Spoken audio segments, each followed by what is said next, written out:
This is the Concord Municipal Affordable Housing Trust. It's Thursday, August 7th, 2025 at 5 p.m.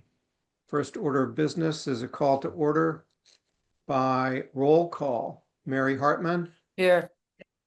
Mike Lawson. Here. Rich Feely. Here. Linda Escobedo. Present. Carrie LaFleur, I'll say not yet. Matt Johnson. Present. And Keith Bergman, present. All right, and our next order of business is approval of minutes. We have a set from July 20th that I had circulated a few weeks ago, and I wonder if there's a motion to approve those minutes. Motion to approve minutes of the July 10th. Second. Motion by Matt, seconded by Linda. Is there discussion? All right, on the motion to approve, we'll do a roll call. Mary? Yes. Mike? Yes. Rich? Yes. Linda? Aye. Matt? Aye. And Keith, aye. So that is approved by 6-0. Thanks very much.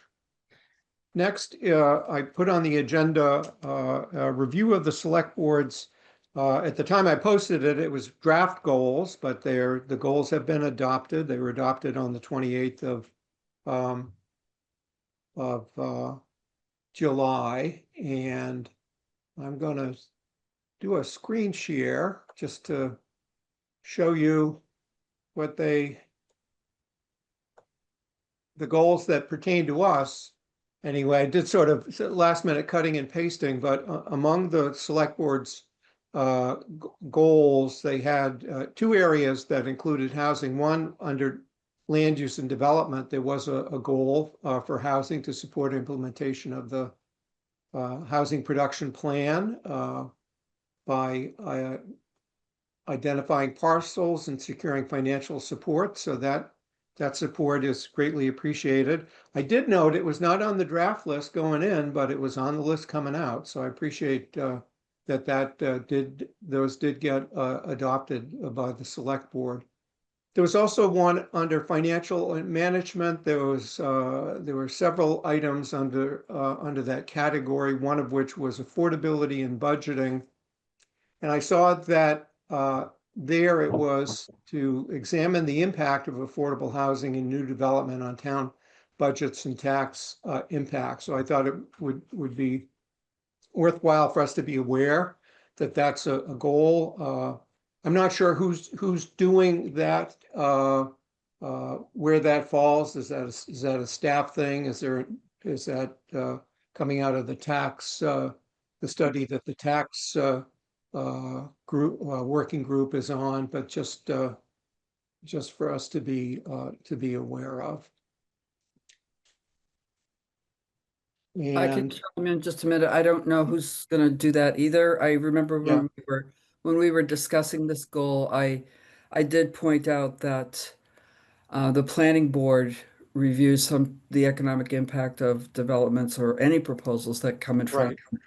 But this didn't generate a lot of, it generated some discussion, but there wasn't a lot of follow-through discussion around how it's and I think some of it's going to come, or I'll ask again with I'll first note that Carrie LaFleur has joined us. So welcome, Carrie. Thank you. We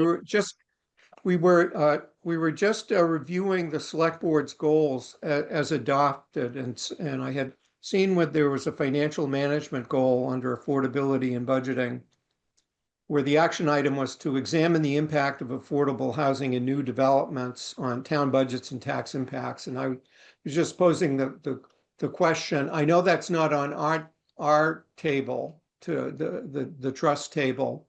But if that was going to be a staff generated thing, or if there was another group looking at it, I know tangentially the MCI Concord report I had some reference to that, but we were just starting to discuss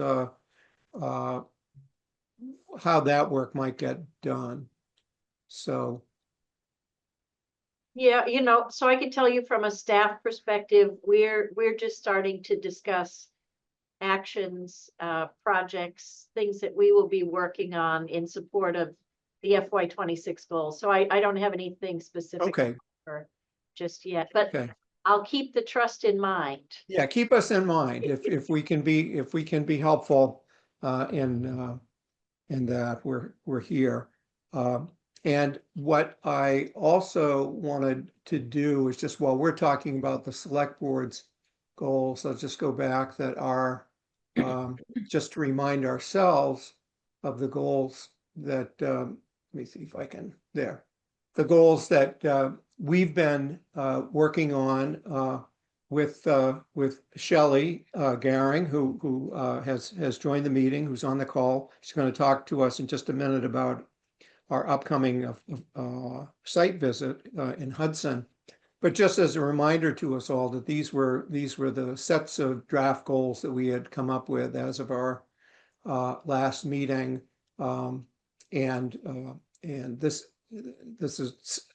set of goals is something we had put together. We can share it with the select board for their review. We can share it with our partners at the upcoming Concord Housing Roundtable that's going to be on Tuesday, August 26th.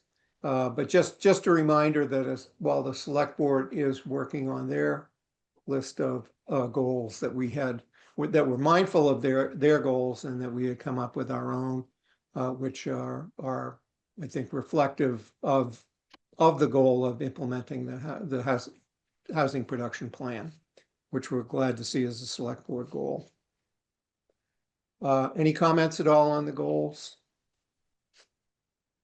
All right, then I'll welcome back Shelley Garing from Mass Housing Partnerships. Shelley has lined up a first of a couple of tours of affordable housing sites for us, and we do have one scheduled for a week from today. That will be Thursday, August 14th at 10 a.m. in Hudson. So welcome back, Shelley, and please tell us what you think we have in store at that tour. Hi, everyone. Hope that most of you are able to get there if you can. It's next Thursday, 10 a.m. We'll just meet at the Packard Housing in Hudson at 10 a.m. and expect possibly up to an hour. It might not be that long, kind of depends on how many questions and so forth, but they'll give us a tour. Metro West Collaborative Development will give us a tour of the site. They'll talk about how they came to the development plan that they have with the different kinds of housing, and they'll talk a bit about what the community did to help support the housing, move it forward. It was a municipal site that the community put out with an RFP. The trust was actively engaged in that. And then they'll talk a little bit about different funding sources, how much they received locally, but then how that helped them leverage the local contribution to receive millions of dollars in state and federal resources. So that's next week, Thursday, 10 a.m. If you can just meet us there, and feel free to carpool from Concord if you'd like. And then I did just this afternoon hear back from the developer, the owner of the Tavernier place in Acton. Oh, And so yes. they're happy to give a tour as well. And she said that Tuesdays and Thursdays are best for their staff. So I'm wondering if I can throw out a date, and if you maybe have your calendars, if you can see if it might work. I'm going to be out of town the last week in August and the first week in September, and I'd like to be able to be there. So I'm wondering if you'd be willing to, and I think Michael is not able to be there next week, so I'm hoping that we'll be able to schedule a time where he can join. But could September, Thursday the 11th, work for people in the morning by any chance? It doesn't work That for works. me. I'm It sorry. doesn't? No, No, sorry. not for me. Okay. Could Tuesday the 9th or Tuesday the 16th work for folks? The 16th works for me. 16th is good for me. As long as we're done before noon, 16th looks fine to me. So the morning, Michael, would the morning work for you on September 16th? Yes, the morning on the 16th works. Great. So is it okay if I give them the date of the morning of the 16th and hopefully we can get that in our calendar soon? Sure, that would be Okay. great. Thank you. Yep, fantastic.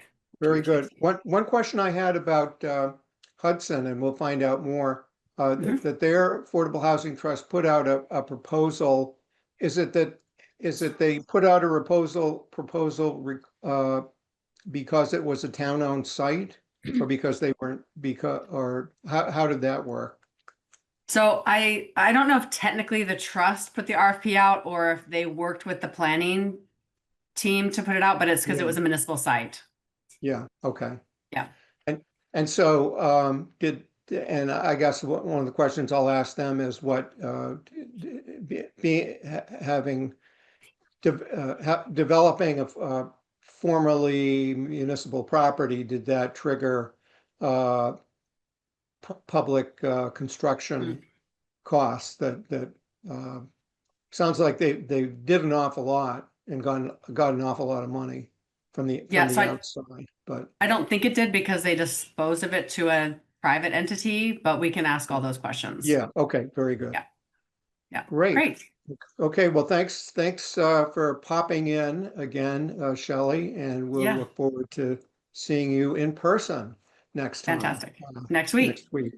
Great, thanks very much. Is it okay if I hop off? Is that okay? Yeah, any questions for Shelley before she, I do have a quick question. Shelley, you Okay. mentioned that you talk about the funding sources when we go to Hudson. Do you think Yep. we'll have a schedule that we could that they hand out, or do you think it'll just be I'll ask if they can if they have something that's won't take too much effort on their part to Exactly, have okay. a bit of a brief write-up. They might have something that they could easily give, so I'll ask for that. that'd be helpful? Thank Please. you. Yep. great. Thanks very much. Thank Thanks you. so much, everyone. See you next week. Thank you. Bye, Shelley, thank you. Bye-bye. Next is I wanted to give a quick update on the Magic sub-region initiative of convening municipal affordable housing trusts in our 13-town sub-region of MAPC. As we discussed before, MAPC is providing a technical assistance to the affordable housing trusts in our 13-town sub-region to share experiences and best practices, lessons learned.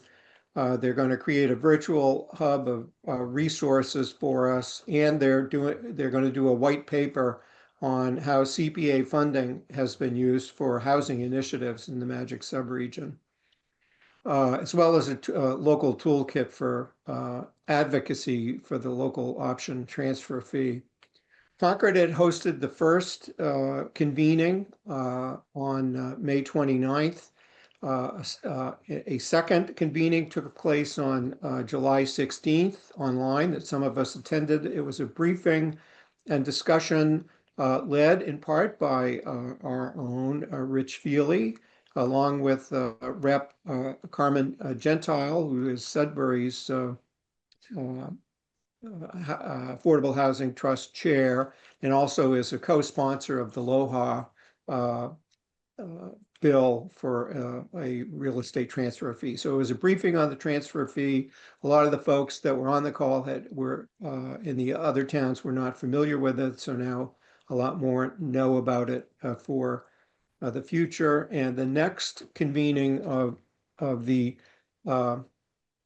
Magic trusts will be in person on Thursday, September 18th in Lexington from 9 to 11 a.m. So there's all of that information that's happening and is available, and just to make sure that everyone is in the loop about those meetings as they occur.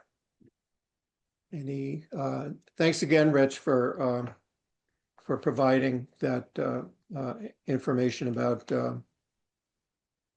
the transfer fee. Thanks.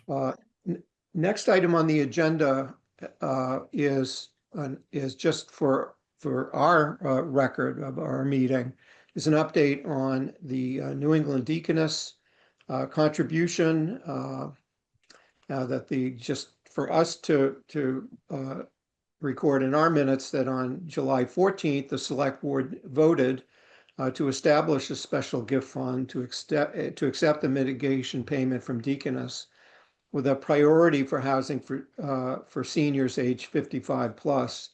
That was consistent with the intent of our vote on June 10th to ask that they do that. It's a policy decision that they've made. I view it as sort of it's an expression by the sitting members of the select board now about what their intent is that happens to the money when it comes in later. And and we recognize that when the money comes in later, it will be the 5 people sitting at that table at that time that will make the final determination. But we appreciate this board's support of the effort, and my hat's off again to how the select board rose to the challenge of a development proposal that wasn't quite what the town wanted for affordable housing, but nevertheless allows a strong proposal to go forward on the terms the developer wants to proceed with, and that the town will get some measurable benefit beyond that project, thanks to the leadership of the select board. So thank you for that. Next item, this is also, Keith, just oh yes, go ahead, please. one interesting thing that I came upon yesterday is that Newbury Court Weekly posts their minutes of their sort of weekly meeting with their residents. And there was a Q&A that was reported in their minutes that I found intriguing. And so you can see here, just here that resident, will we be doing affordable housing there? There won't be affordable housing there. Instead, the town preferred a mitigation payment, although there's public debate ongoing, and at this point is in the hands of the town. So I don't know why they're saying that, but I just thought it was worth noting. Thanks for sharing that. I mean, I To thought my the eye, MOU was concluded. Not well, really. well, to my eye, the MOU that Yeah. Deaconess signed says that the town will get money for a bunch of purposes, and the select board on the town side has determined that if the sitting select board ends up being the final word, the uses for which the money will be put will be smaller than the universe that's listed. Okay, Yeah. maybe that's what he's referring to. Yeah. It seemed to me like it was reopening the whole question of whether they could put affordable housing on the site, because it says Yeah. Chris emphasized how services must be part of the housing conversation. So Yeah, that's how I read it. I read it that somehow the MOU wasn't the last word here, Well. but that can't be. No. Right. Should we reach out to him? And I don't know. I mean, but I just was struck by this when I read it. So I could forward it on to you, Mary, if you want. yeah, why don't you do that, please? Okay. And I'll Sure. Again, it's probably nothing, but it just was. yeah. I don't see anything wrong. I don't see anything. No, but it's just strange It leaves that kind of a weird I was just going to impression. compliment them on keeping their population informed of what's going on. yeah, So, well, as long as it is aligned with what is actually happening. Yeah. Yeah. right. So, Okay, thanks. all right. Well, thanks for sharing that, and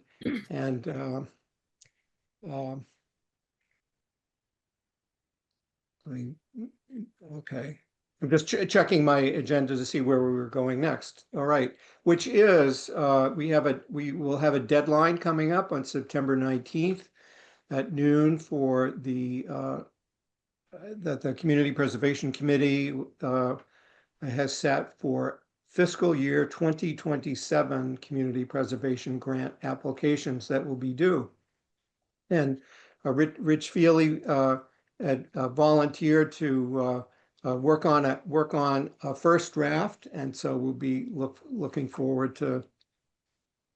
And why don't I to, put a deadline on myself, Keith? I've sort of been on vacation for a month, if you can go on vacation if you're retired.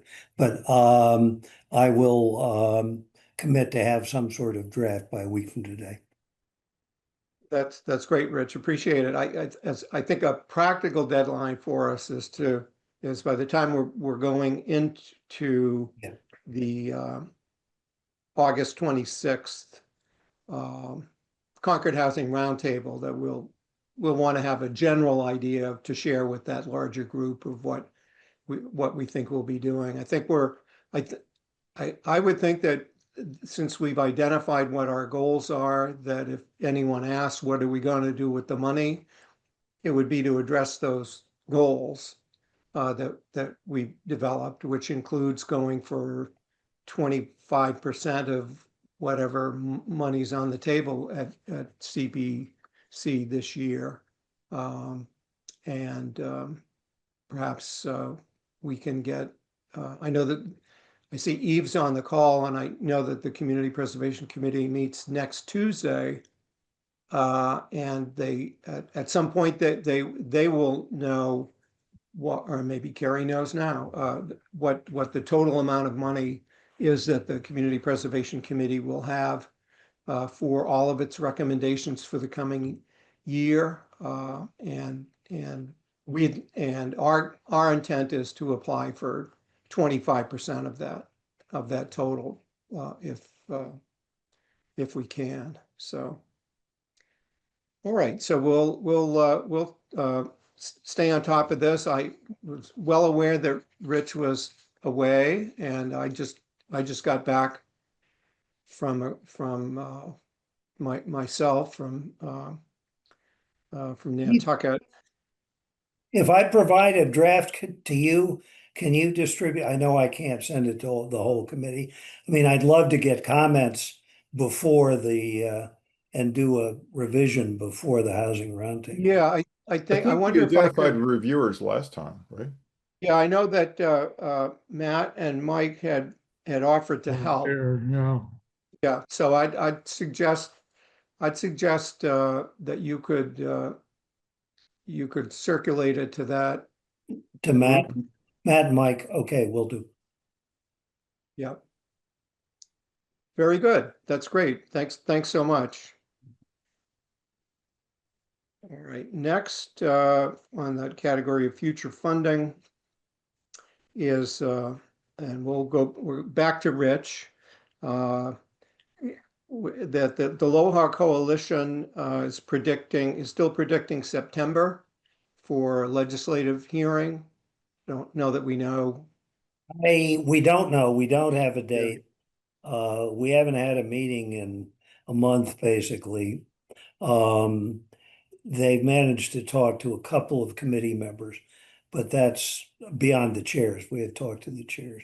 But that's about all we have at the moment. I would not surprise me if it goes into October, early November. The only firm statement is there is no date yet. Right.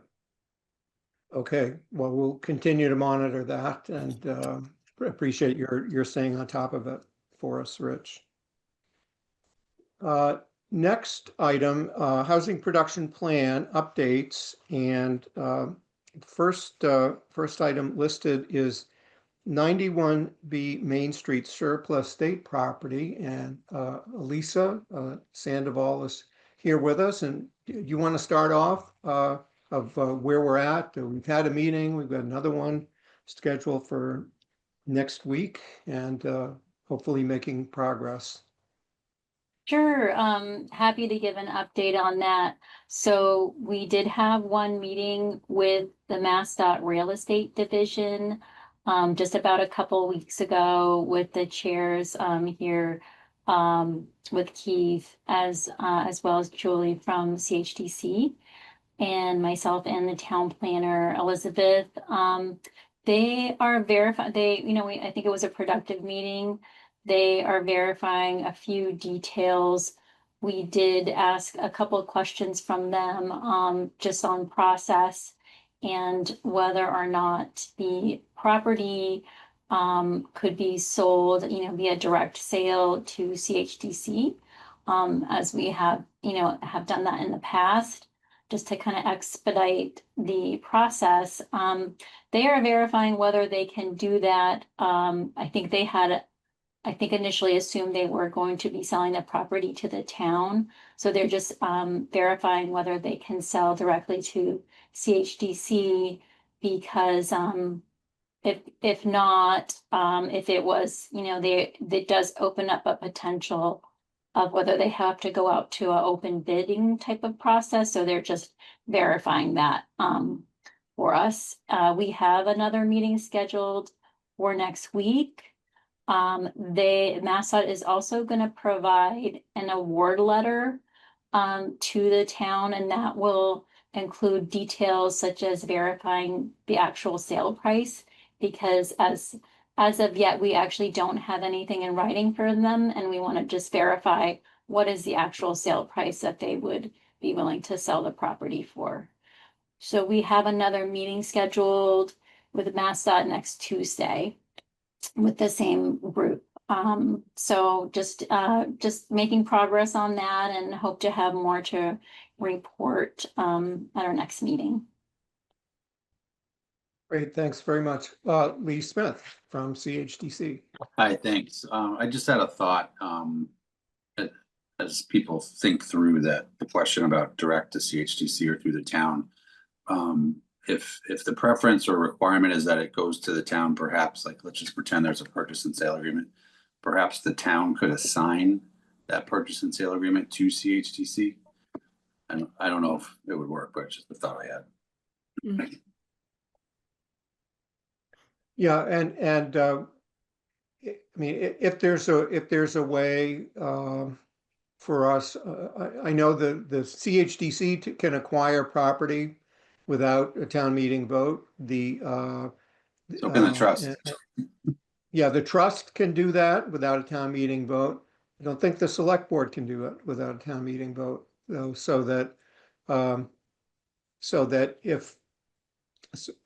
hope would be that the land can get transferred to some entity that doesn't need to go to town meeting to get an approval. Or the trust can handle the funding no matter how we structure it. If it goes directly to CHDC, we can give CHDC a grant to buy it. If the trust has to acquire it without a town meeting vote for any reason, and then we transfer it to CHDC through some procedure, that would work for me as if it didn't trigger the public construction laws, which typically add 20% to the cost of a project. So I know we posed the question, or asked to pose the question to town council as to make sure we structure the deal in a way that doesn't subject us to higher costs than we otherwise would. Lee? I think the determining factor on that would be who's contracting for the work and owns it. But so if it were, a town entity, I think prevailing wage, et cetera, would apply, but I don't believe it applies to CHDC. Right, yeah, I know it doesn't for the CHDC, but I'm wondering if, I think that the question was if it ever comes into town ownership, even for a microsecond, while we're, I think it's who's putting out the bid and contracting. Okay. How All did right, we so do hopefully- it with, how did we do it with Assabet Bluff? That was all With CHDC. CHDC. Yeah, CHDC Well- sold that whole thing. Yeah, CHDC bought it and we gave them the money to buy it. But in the public construction context, CHDC didn't do any construction. Yeah, right. No, Right, well, okay, presumably got that's it. gonna happen here too. You're gonna, Well, start some CHTC will development. have another entity, would have a private developer entity doing the construction. That was But, certainly but the way the pro forma was done. so as we're talking through what various options are, we'll figure out the goal will be to figure out the most direct, least costly way to get it done. And appreciate the effort. I just wanted to share with this group a question that I raised with MassDOT, which was, this property is 1.46 acres. And I happened to notice that the surplus land guidance document that the state issued for affordable housing under sections 121 and 122 of the Affordable Homes Act uh, indicated that where surplus state property is transferred under that program for housing, the town, the receiving community has to allow at least 4 units per acre and cannot require a special permit, variance, or a zoning amendment or anything. That you got to take at least 4 units per acre, which if that standard applies, that would mean that 6 units, not 4, should be built on this 91B acre, 91B property, which at some level sounded pretty good to me because I know many of us were disappointed when we could only do 4 units. When some of us were, including the town manager, I think we're hoping for more, hoping for 6. And one of the limits that we had been told was in place that 491B Main Street, that could only accommodate 9 bedrooms for that property for a hookup to the town sewer system. And happened to see Kerry at a chance social gathering at MCI Concord site visit earlier today, and had some. And so I just wanted to invite Kerry to comment on that 9-bedroom limit for this property and whether you have further information or to share with us. Yeah, so thanks, Keith. A couple of weeks ago, I was at an internal meeting where we were talking about wastewater issues, just in general in the town. And somehow the 91B Main Street property came up, and I had mentioned, we're limited to the 9 bedrooms. And once you get over 9, there's an administrative denial of anything higher than that because of the wastewater issue. And now, honestly, I can't remember if it was Alan Cathcart or Sven Weber who mentioned that, yes, that's just administrative, but there's an opportunity to go in front of the PWC to ask for more. And I said, okay, that's actually seems like new information to me. And I thought, for this particular property where we've sort of struggled with the cost per unit, why wouldn't we try to put an application in front of PWC to get a little bit more out of this property? I don't know if it will be successful or not. But again, I was a bit surprised that it seemed like there was an opening. Well, yeah, thanks for sharing that information, Kerry. I think it certainly sounds like it's something that we ought to pursue further, especially if by some standard that the state has for itself, that they would expect the town to allow 6 units on an acre and a half of property and not just 4. So I see, Mary has her hand up, Mary. Yeah, thanks, Keith. A question for Carrie. Carrie, do you know what the criteria is that PWC will use when they review an application from us to expand? I do not. I can talk to Alan about it more, but, we just really didn't have the time to get into it in Yeah. that meeting. Yeah, but that is, that's a hopeful news. Yeah, thanks. Rich? Yeah, if got we your can hand do up. 6 units, great. But Yeah. if we can't, can we ask the state? I mean, I was told that half of that land is wetland and unbuildable. So when they sell you an acre, is it a buildable acre or is it, you know, something that, do you have to include the area you can't build on? I mean, I'd much rather have the 6 units, but I'd rather have 4 units than nothing. Yeah, I think we'll certainly explore that. Lee Smith. Thanks. My understanding is that the engineering study that CHDC had commissioned was based on that 9-bedroom limit.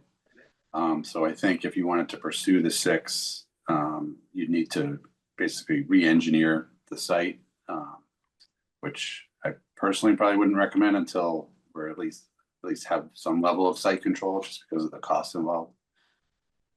And just while I have the floor for a second, I think just for the record, the disappointment about the 4 units rather than 6 at Assabet River, that was, my understanding, a policy decision on part of the town, meaning they wouldn't allow more than 4, just in connection with the global agreement with the open space and everything else that went into that. Huh. Not a conscious decision on CHGC's part. Yeah, five units Yeah, sorry. for Assabet, yeah. Yeah, it was part of the, the global agreement with the neighbors and all of that. Right. And so. Okay. I'll share that, I came across a recent example, on Nantucket of an affordable housing and open space working together. But it was in an entirely backward way that for 40 years, Nantucket has had a Nantucket Island Land Bank that has received, I think it's 2% of the real estate transfer fee exclusively for open space and recreation. And only recently, only in the last month, did they figure out, oh, well, gee, that we had a 20 acre affordable housing development, 22 units rather. And there's a dedicated open space that was part of that development.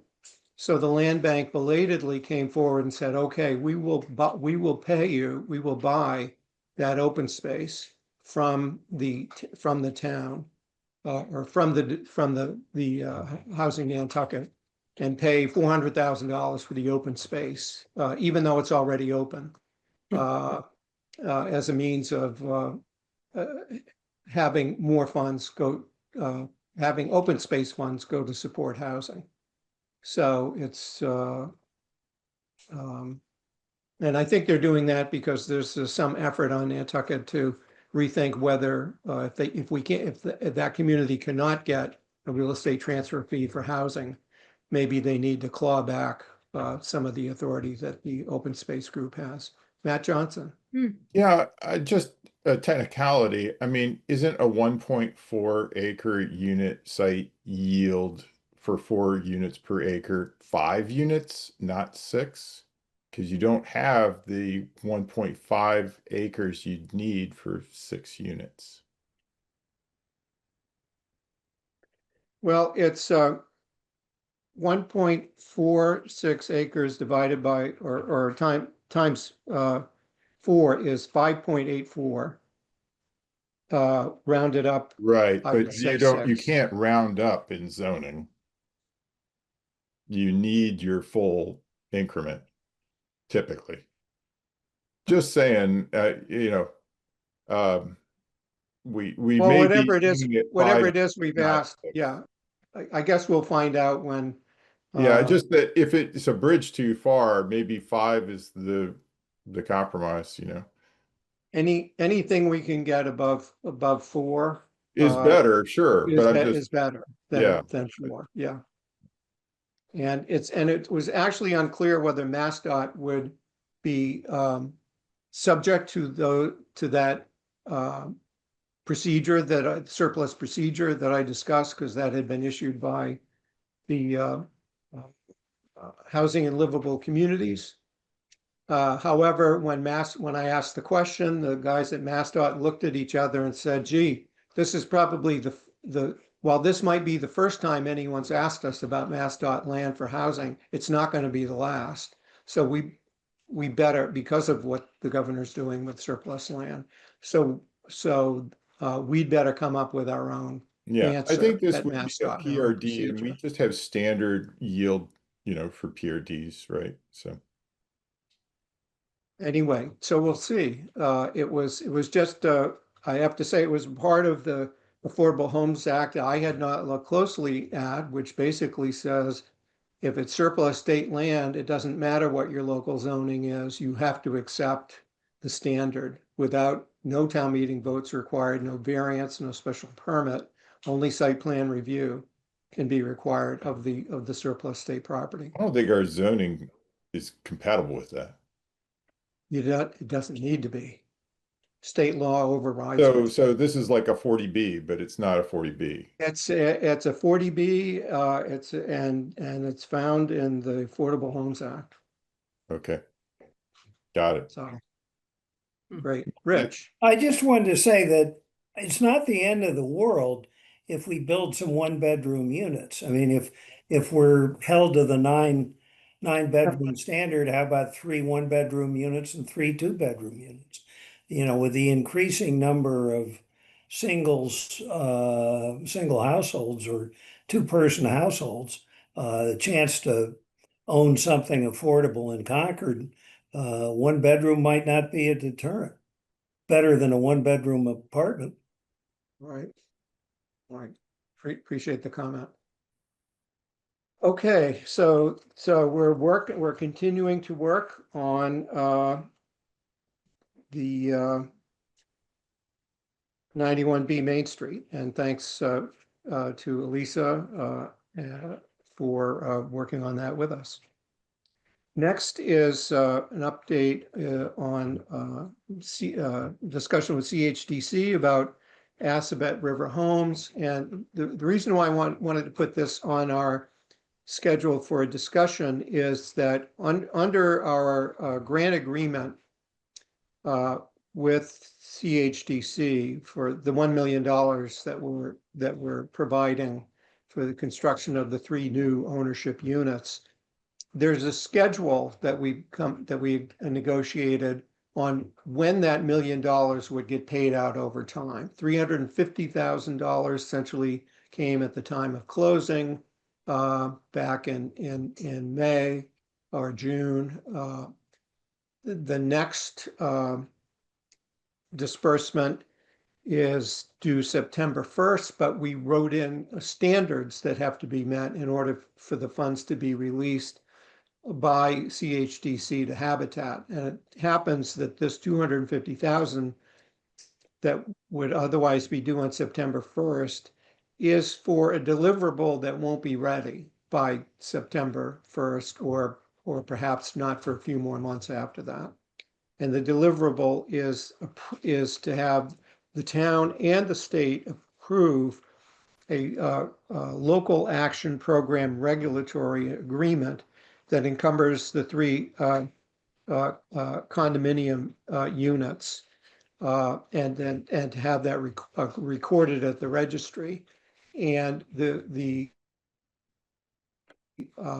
and so since the standard as written couldn't be met, and since I know that the CHDC will be meeting with Habitat CHDC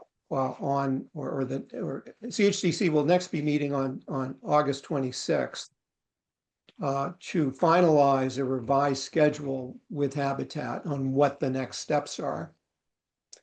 That it would be good just to touch bases, and I had a conversation with Lee Smith offline in the last day or so, just to make sure we're all on the same page.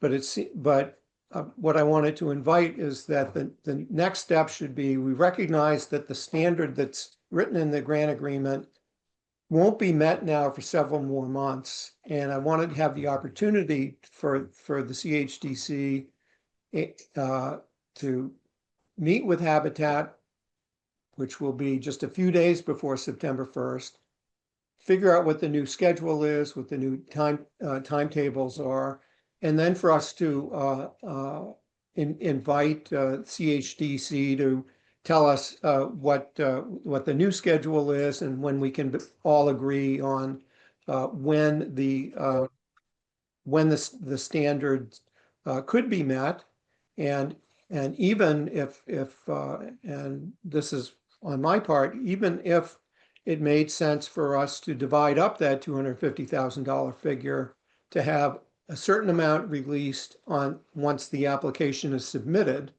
to the state and the town, because it hasn't even been written yet, much less approved. And it could then take a few more months afterwards to get approval. So to at least have a discussion, so that the last thing I wanted to have happen was September 1st come and go and there's no check, and people are looking around and say, well, what happened? How come that didn't happen? So I wanted to invite Lee just to have a any perspective that you can bring on where things are. If I didn't state the situation correctly, please let us know.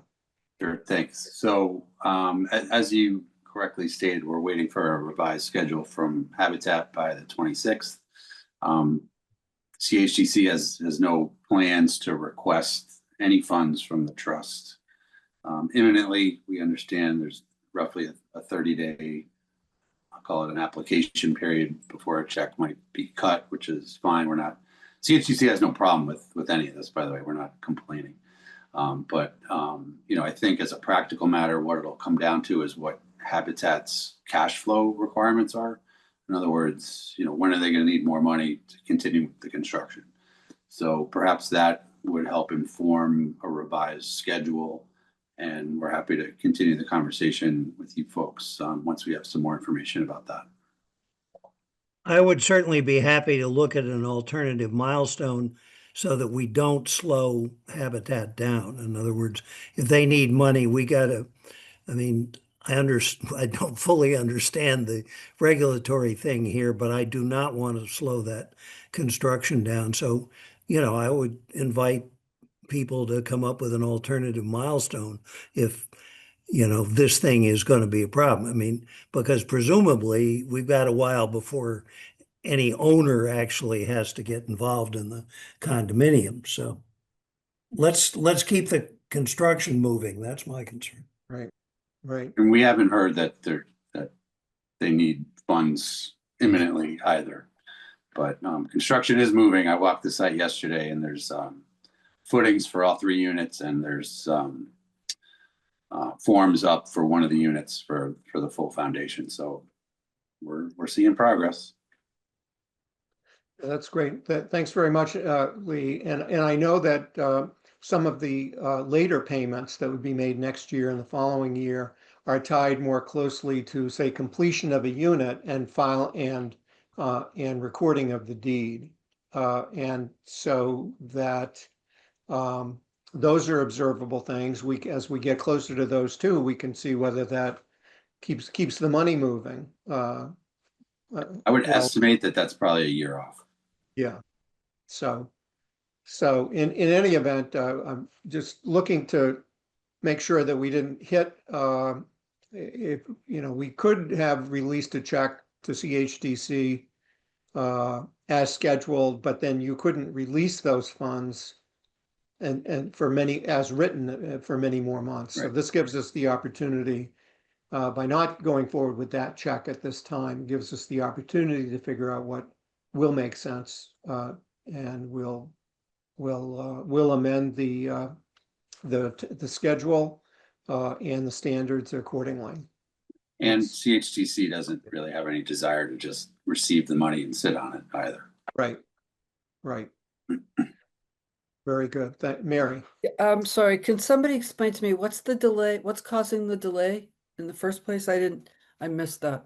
Yeah, that in order that Habitat would have had to, well, I say it's Habitat, I'm assuming it's Habitat is the party that would be responsible for completing the application for a local action program regulatory agreement, and then submitting it to the state and submitting it to the town, I believe, to the select board for approval. And since they had not started that process yet of putting that together, that was an indication that, well, then they're not going to be ready to receive the money on time. Okay, So we ought to talk about thank you, how can we keep it all moving? thank you. All right, very good. Thank you. Thanks, Lee. Anything else you wanted to share with us from? I think so. Okay. Thanks so much. Sure. We're going to talk about MCI Concord next. And the land use working group. And I don't know if let me just, I guess I'll start it off anyways. You know, I'm the trust's representative to the land use working group. From that perch, I observed what might be some friction that is potentially uh, uh, rearing its head between what might be seen as competing missions of the working group and the MCI Concord Advisory Board, and so I'm hoping, this is just me personally, I'm hoping that the working group and the MCI board will meet jointly as a next step. The involvement of this and direction from the select board, I think, is key for us all staying on track, uh, particularly with the missions of MCI and land use working group. A big ask is coming with at whatever point the state wants the town to bring MCI zoning forward to town meeting. And so I think by the time that happens, we'll all want to be a very supportive group, not set of groups, not working at cross purposes. And so I have high hopes that any issues are going to get resolved through a lot of discussion. But there's a lot's at stake with the future of these two very important processes. So I appreciate the select board's leadership in setting up these groups, and it looks like it might soon be approaching the time when we all will probably need to get together and make sure we're on the same page. So Mary.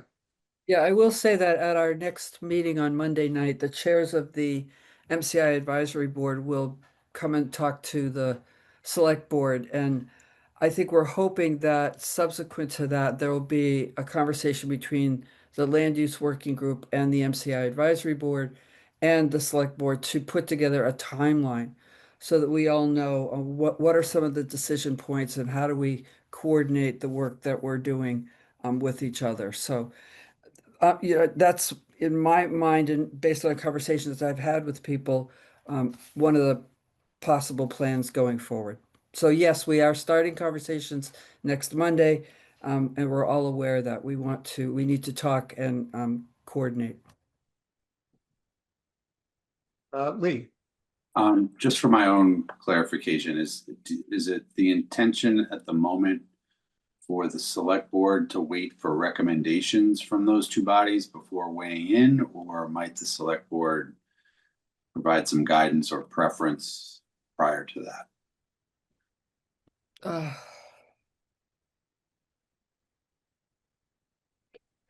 Um, You mean preference as far as priorities or? Develop, like, for the reuse of the property. Okay, I'm going to go out on a limb here and say that this is how I envision it unfolding, that I believe that the MCI Advisory Board right now is working to put together a final report and with recommendations of scenarios that the advisory board believes in, agrees to. If is that accurate? I think, Does that feel right to you? I mean, ultimately, I think we're a long ways off from that, but Really? I could be wrong. And You're, we've received the report from the yes, agency, which, just in my personal view, reflects largely the public input that we've received to date. yep, yep, I think the I don't want to speak for the MCI advisory, right. but I think we need to do more work about merging the conclusions or recommendations from that agency report into what might be further professional guidance or recommendations about how that all fits together or what should ultimately lead to a recommendation. But I don't see that as imminent. Okay, I think what we're bumping up here is how do we integrate? In other words, the MCI advisory board is just looking at the MCI parcel with Right. Junction Village attached, right?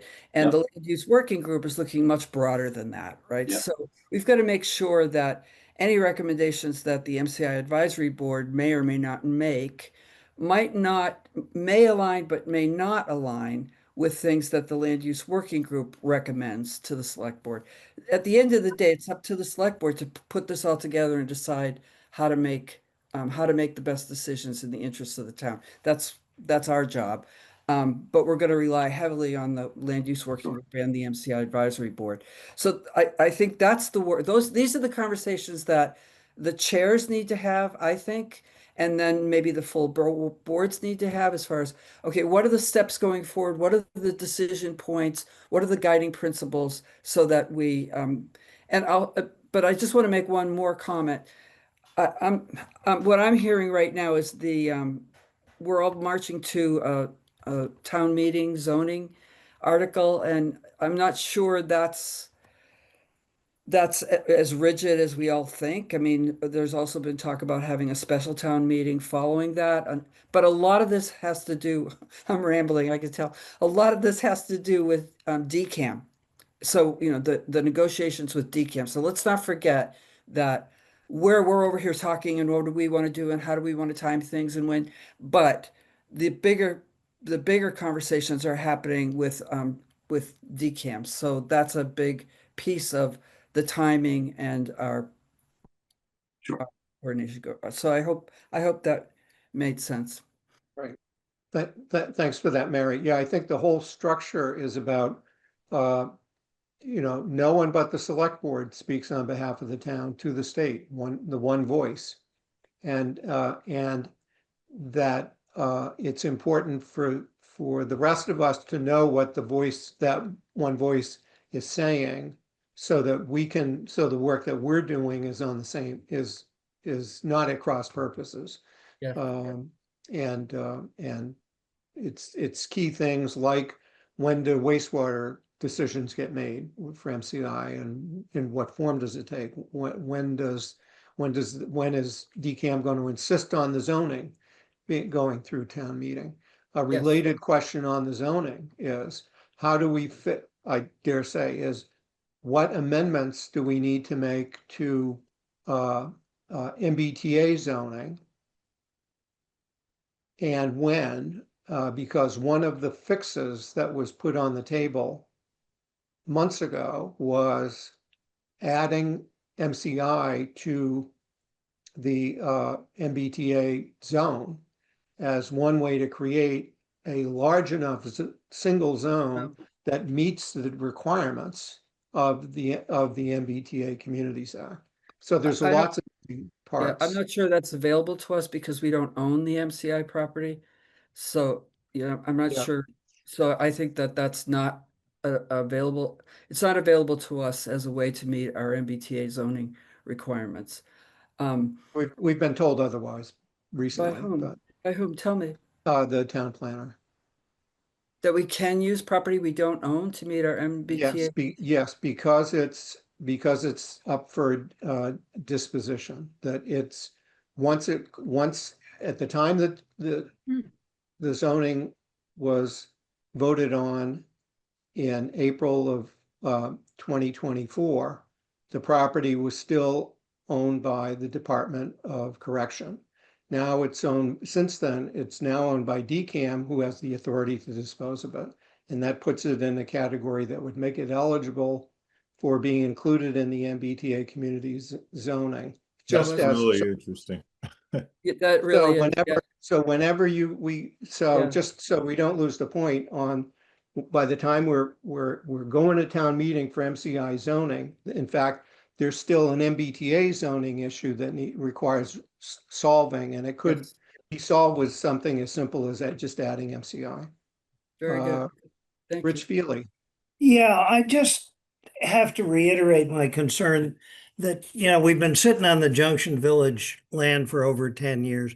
There's a lot of things to resolve here, but if we could, get some agreement on the access, I would like to turn CHDC loose on building housing there, whether it's, workforce or elderly, or I can come up with 3 or 4 different ideas.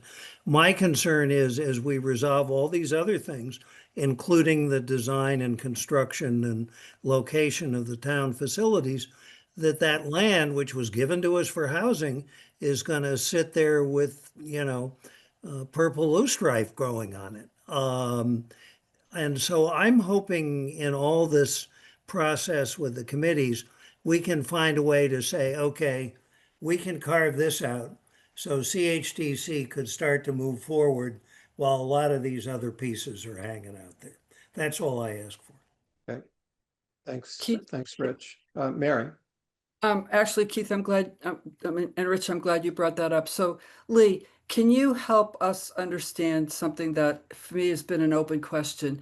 I remember when we first started talking about the MCI parcel, we talked about easing the restrictions on Junction Village and therefore being able to sprinkle affordable housing across the entire acreage and not just have it isolated into the Junction Village parcel.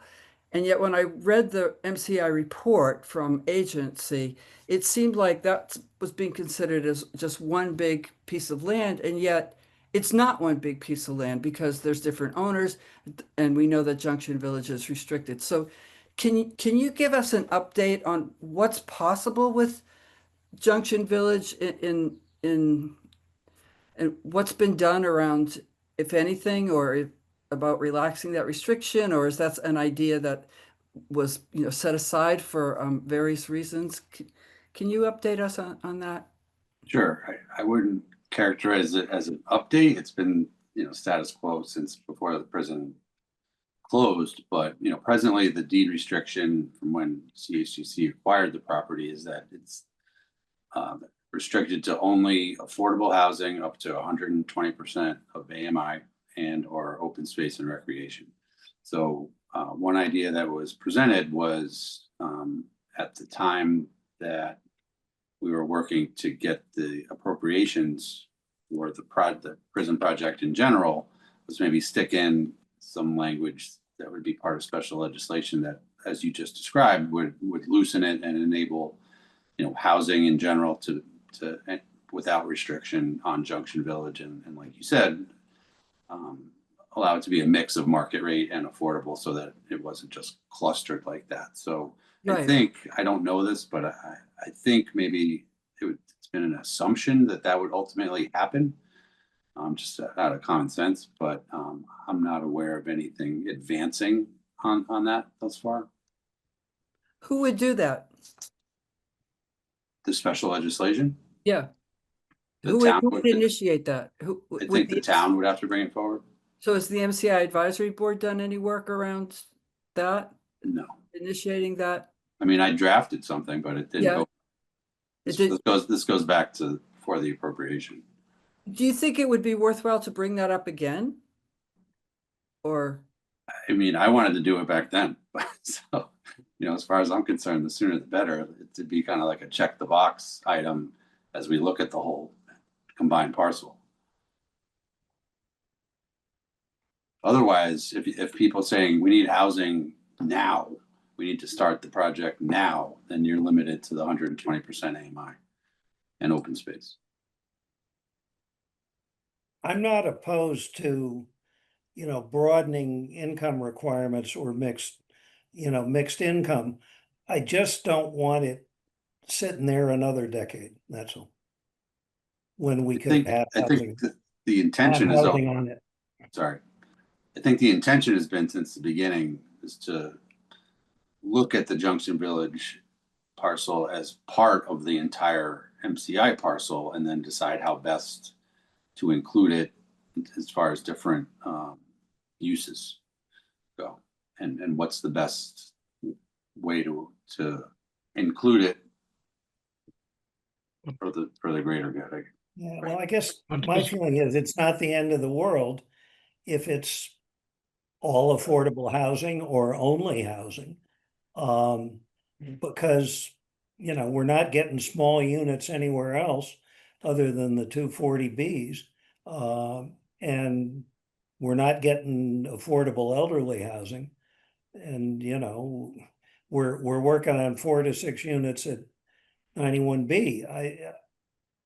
I mean, I'm not criticizing anybody.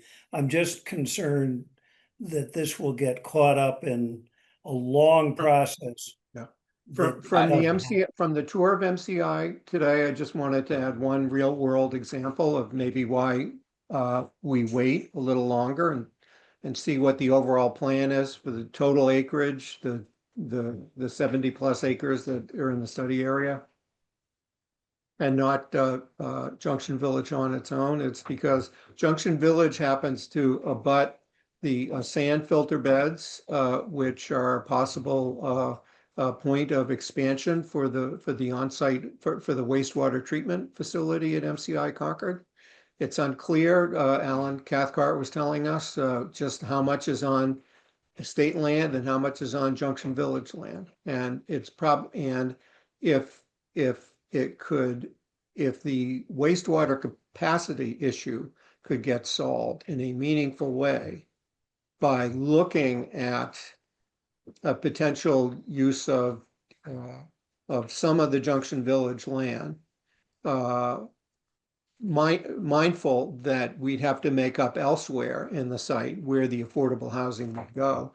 I think we don't want to eclipse that opportunity. Lee.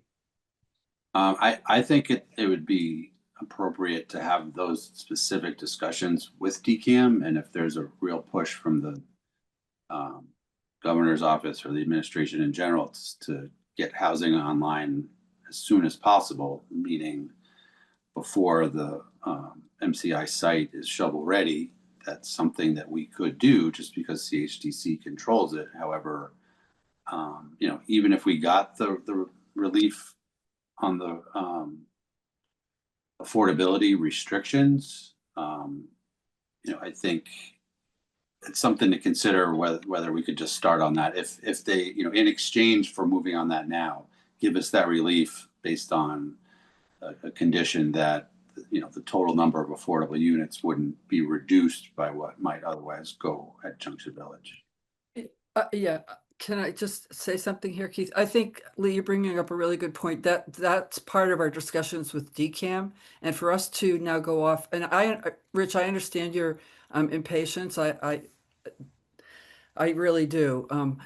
As far as getting more units online for people who need affordable housing, but I think that this should be part of our broader conversation with DCAM around housing and as Keith points out around wastewater treatment. So I still think it's best to wait and make that part of our overall negotiations with them. And if we solve the wastewater treatment, wastewater capacity issue, solve it. I mean, if we improve, it will enable more affordable housing across town, not just at that site. So And commercial. and commercial, right? But we're the housing, the housing trust. But yeah, so, yeah. Well, I'd say we're not gonna, as much as we like to try to resolve everything at one of our meetings, I think it'll be, that it will take further discussion before we know what, It the could be a answer really would be. big carrot to hang out in front of the state. Yeah, Yeah, appreciate that thought. yeah, I really think Leah's right there.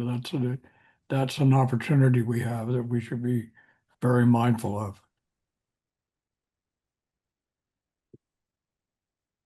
Very good. Any other comments on, we've been talking about MCI Concord and Land Use Working Group. I'll just say we've got, as I mentioned earlier, there's a site visit which is public tomorrow at 1:30 for Peabody Middle School, and then we have a tour of 2229 Main Street scheduled for Wednesday, August 13th at 2:30. And we've been touring a lot of, the Land Use Working Group have been doing a lot of touring recently. It's been a very helpful exercise. So thank you, Select Board, for calling us together. Next is planning for our August 26th Concord Housing Roundtable.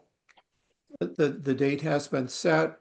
I know that Liz Rust from the Regional Housing Services Office is not able to join us at today's meeting, but she is working on the housing production plan informational update that we had identified about a year or so ago, something that we'd like to be able to put officially in front of DCAM so that they don't just read our 2022 housing production plan, but also a lot has happened since then, and they'll have a 4 or 5 page summary of what's happened since then, including the issuance of the 2020 census. We'll also be having updates on Keith, excuse me. yeah. I guess the latest I heard in one of the meetings was that update on the housing production plan would not be available for the roundtable meeting. Is that correct? No, no, it's I got an email this morning from Liz that I'll have it a week before then. Okay, good. So yes, and that will be great to see. So appreciate it. Liz has also been tracking down EOHLC. We wanted to have them officially issue a new subsidized housing inventory update, which notes some of the changes. They're still working on that, but we'll be coming at the level where there are no surprises once we actually get those official figures from HLC. I'll call on Elisa if there's any updates on the status of either of the 40Bs and whether we know what we'll be hearing, if there's any word from the developers. Thanks. So I reached out to both developers, the developer for Novo and the developer for the residents at Thoreau. I only heard back from Novo. They noted they are still working through their capitalization process with their equity partner. They do anticipate applying for a building permit in the next few months. I did not hear back from Thoreau. That could be just because they received their approval not too long ago, a few months ago, so they could still be working through their financing to get that project ready. So, I think that Novo does anticipate pulling the building permit fairly soon. in the next few months, so. Would it be Hmm. possible for the town to formally ask each of them to give us an update every 3 or 6 months? I mean, Novo has been fairly responsive to you and now to Elisa, but I mean, this is where we're counting on having a lot of affordable units. We're not getting them anywhere else. And I would like to see a regular update on that. I mean, can the select board or somebody send a letter and ask them to do that? The planning board, ZBA, I don't know. I mean, it's possible. I don't know if, I mean, it's sort of I don't know if we have a lot of like, I don't know if we can require them to do that. You but we can ask, but ask. whether they reply or not, we have very little leverage there, unfortunately. Yeah. Mm.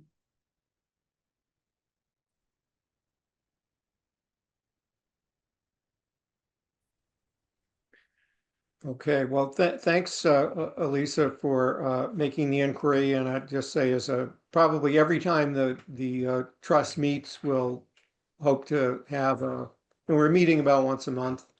And every time we meet, I think it would be helpful to if you could join us and say that you reached out to them recently and that you can share anything they did or didn't tell you. So. Sure, So thanks I'll for plan that. to do that. Very good. Thanks very much. All right, so I think reached the point of public comment. All right, thank you for that. Next, scheduling a next meeting of the trust. We will be meeting at the roundtable on Tuesday, the 26th of August at 5 p.m. That's just on Zoom. It's only it's just virtual. Are there any folks here who won't be able to, any trust members who won't be able to be at that meeting, at the roundtable? So, and I'm thinking that we would want to meet have our next regular business meeting in early September, or sometime in September, first or second week, to take a vote to submit the CPC application. So I'm wondering if we might be, it sounded like people were, I forget now when we said, September 16th, we're doing a next site visit, but How about the 11th? yeah, does Thursday, the 11th at 5 p.m. work for a next I trust won't be, meeting? I won't be here, but that's okay. I don't have What to, about does September 9th work? no, Right. no, I'm going away for a week. Okay. So, do we have a quorum for September 11th? I can do it. Yeah, I can do it. Yes. I can do it. Okay. So let's say that so that we have a meeting on the books that we can be sure to get the application for the CPC grant in. So very good. September 11th at 5 p.m. And Ed Larner, you have your hand up. I'm sorry to be not getting my hand up when you wanted public comment. Um, uh, Eve Eisenberg, the chair of the CPC, asked me to attend this meeting, but I was unfortunately with Stefan at the Housing Authorities meeting, and I didn't get here Right. until after you discussed the CPC deadline. Um, if you could fill me in, are you concerned about maybe getting the deadline pushed back into October or something like that, or? No, not at all. I think what we're hoping to know is, since we have a goal, the trust has a goal of we want to apply for 25% of whatever you have, what you're going to be awarding in a new money. for the next fiscal year. So let's say it's $2 million, we will apply for, 500,000. But we would want to know before we get our application in, what your total budget is for new spending. And Oh, yeah, I and we, understand, but we don't get the figures from the state till later than when the deadline for the applications is. But we have discussed about well, if that's the case, then maybe we should be pushing back the application. Because I don't understand that answer. well, I'm only saying that we have discussed increasing the housing authorities, the housing minimum to more than the regular 10%, and I think that it fits into what you're saying. I mean, I think 500,000 has been pretty much the figure for the last few years. So Yes. let me talk to Eve and Okay. I'll get back to you. I'm sorry that I was Okay, late to the meeting. Thanks, Ed. And I don't know if Carrie has any insight on what more information the CPC might need and not have for them to, I don't, I mean, I think everybody knows. I don't have anything, Keith. Yeah.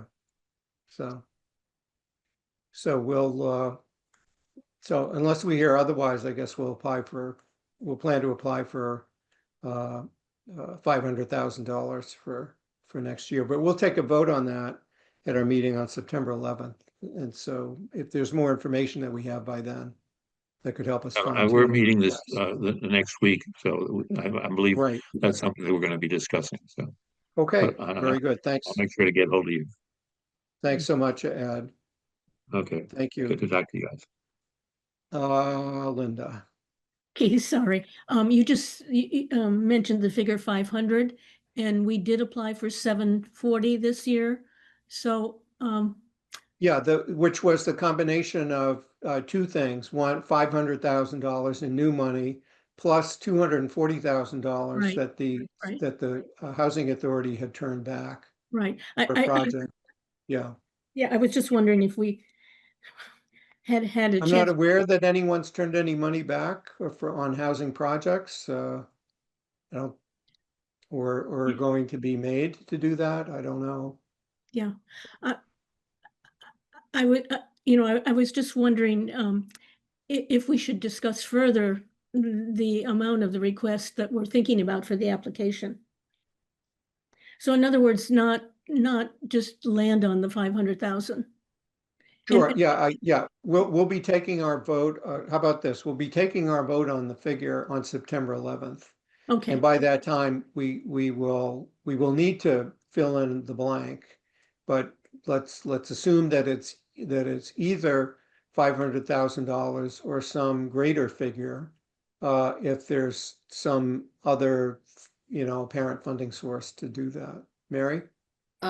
I just wanted to mention that I'm continuing to be the liaison from the select board to the CPC, and on their agenda for their meeting next week, they have a line item for return of CPC project funds, and that is two issues. One is what's the process for approval, and also and during that conversation, I'm expecting they'll also talk about, are they going to actively look at unspent funds and request either an update or a return of that money. Right. Right, yeah, I know that I was looking at our own grant agreements that we get from CPC, which are, while they're unique for affordable housing trust, but they seem to be standard in terms of dealing with another, another governmental entity. And they do require that our grant agreements are only good for 3 years unless we get an extension from the CPC. So we make it a habit of spending the money as soon as we can.